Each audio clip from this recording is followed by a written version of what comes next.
Now, are there any natural ways to boost testosterone? Let's say a guy just doesn't want to start with TRT, hesitant, doesn't like the idea of anything in the skin.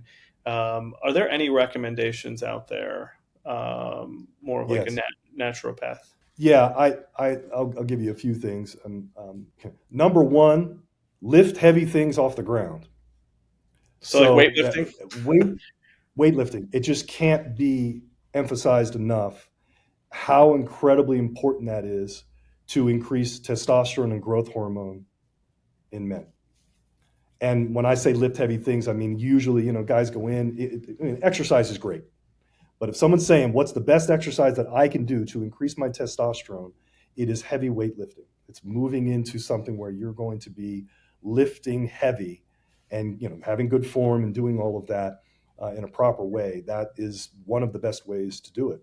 Now, sometimes that can be hard because then maybe if testosterone's low, you don't feel like doing anything. So you got to push through that. But once you get going, especially for younger guys, if I get a younger guy, he's in his 20s and his levels are not optimal the way we would usually want to see it, and he's willing to play ball, meaning he's going to go and lift heavy and do some other things nutritionally that we can discuss, I can get his levels up. If a guy's 50 and then his levels are low and he just wants to start lifting weights, it's going to work. It's going to be good that he's lifting weights, but it's not necessarily going to change the levels as readily as it would in a guy 20s, 30s.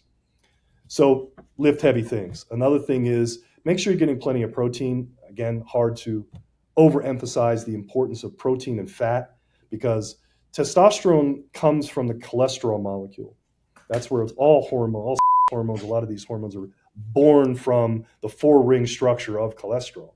So you have to have plenty of that, and that is going to be found in protein and fat. And cholesterol is not evil; we need it. So again, it helps you to make testosterone. So making sure fat and protein is there in an adequate amount. If we're talking about a particular herb, one of the ones that I've used for many, many years, I still use it. It's called Tongkat Ali or Eurocomia longifolia. Another name is Longjack. So Tongkat Ali, this is a Malaysian root herb that is extremely effective. A lot of research behind it to increase total and free testosterone in men. And it helps with cancer, and it's got all kinds of research around this. The Malaysian government has done all kinds of research. So that particular herb will help from an aphrodisiac standpoint.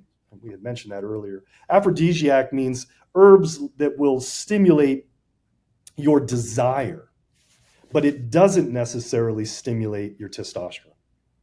So sometimes those herbs are sort of touted as, oh, it's going to increase your testosterone, but usually what it's doing, it's setting up a central nervous system response, perhaps even a cold catecholamine response to have libido and from an aphrodisiac standpoint, but it's not really increasing your testosterone. Yeah, Tongat but Ali using is one of the ones. Long Jack actually impacts T levels. Correct. Okay. Correct. One of the unique ones. So horny goatweed, that's another one.